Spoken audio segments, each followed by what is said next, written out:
श्री स्वामी समर्थ. कशा आहात मंडळी? मजेत ना? मी पण एकदम मजेत. श्वेता लाईफस्टाईल ब्लॉगमध्ये सगळ्यात पहिले तुमचं सगळ्यांचं स्वागत आहे. आणि मी तुम्हाला आज रेसिपी दाखवते गिलक्याच्या भाजीची. तर माझ्या पद्धतीची गिलक्याची भाजी मी तुम्हाला दाखवणार आहे की मी कशी करते. तुम्हाला आवडली तर तुम्हीही नक्की ट्राय करा आणि मला कमेंट करून सांगा. तर कढईमध्ये मी सगळ्यात पहिले घेतले जिरे, धने छान असे भाजून घेतले, खमंग असे वास सुटोसपर्यंत. त्याच्यानंतर त्याच्यामध्ये मी घातलं सुकं खोबरं. तुम्ही काप करून घेऊ शकता, सुकं किंवा ओलं कोणतंही चालेल. मस्त असं ते पण भाजून घेतलं आणि कढई तापलेलीच होती तर त्याच्यामध्ये मी थोडंसं तेल टाकलं आणि तेलामध्ये मी टाकले थोडेसे, म्हणजे तुम्हाला जसं इनफ असेल तसं तुमच्या क्वांटिटीनुसार तुम्ही घेऊ शकता सगळे मसाले, सगळे जिन्नस. तर मी त्याच्यामध्ये थोडंसं पहिले लसूण घातलं, छान असं तेलामध्ये भाजून घेतलं, ते पण कलर चेंज होईपर्यंत. लगेच मी त्याच कढईमध्ये त्याच तेलामध्ये तीळ थोडीशी उडायला लागली होती तर मी लगेच त्याच्यामध्ये टाकले शेंगदाणे आणि थोडंसं अद्रक पण टाकलं होतं का.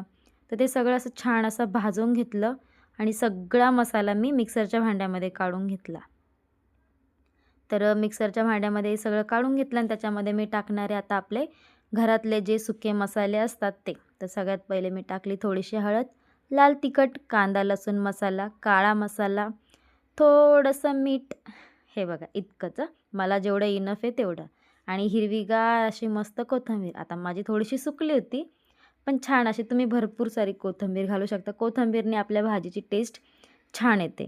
आणि याच्यामध्ये पाणी न टाकता मी सुक्कं असं वाटण करून घेतलं आहे. तुम्ही म्हणशाल अगं बाई तू तर सांगितलंच नाही लवकर. तर तेल गरम झालं, तेलामध्ये मी टाकलं थोडासा कढीपत्ता आणि लगेच हे आपलं जे वाटण वाटून घेतलेलं होतं सुक्कं ते टाकलं. त्याच्यामध्ये मी थोडंसुद्धा पाणी टाकलं नव्हतं. सुक्कं असं मस्त दरदरीत असं वाटून घेतलं मिक्सरच्या भांड्यामध्ये आणि साईडलाच गरम पाणी ठेवलं होतं आपल्याला मसाल्यामध्ये टाकण्यासाठी. तर मसाल्याला मस्त असं तेल सुटलं तर त्याच्यामध्ये मसाला डागू नये किंवा जळू नये, खाली कढईला लटकू नये, त्याच्यासाठी मी थोडंसं असं पाणी टाकलं. बघा किती छान असा कलर सुटला आहे ना. तर या स्टेजला मी त्याच्यामध्ये टाकले गिलके, छान असे कट केले, धुतले आणि मस्त असे गिलके त्याच्यात टाकले. गिलके पण मसाल्यामध्ये छान असे भाजून घेतले, म्हणजे परतून घेतले. आणि तुम्ही अशीसुद्धा भाजी खाऊ शकता का. अशीसुद्धा मसालेदार गिलकं खूप छान लागतं, खूप टेस्टी लागतं. पण माझ्या अर्शुप्राणीतला आवडत नाही ना, त्याच्यासाठी मला त्याच्यामध्ये पाणी ॲड करावं लागेल. मसाल्यामध्ये छान गिलकं असं परतून घेतलं. अशा पद्धतीने पूर्ण मसाला त्याच्यामध्ये घुसून जातो, तेल वगैरे सगळं छान असं सुटायला लागलं. त्या स्टेजला मी गरम पाणी त्याच्यात ॲड केलं. तुम्ही भाजी जर चविष्ट व्हायची असेल, तुम्हाला जर वाटत असेल आपली भाजी छान झाली पाहिजे, तर भाजीमध्ये ना थंड पाणी अजिबात घालू नका, गरम पाणीच घाला. मी पण असं गरम पाणी घातलं.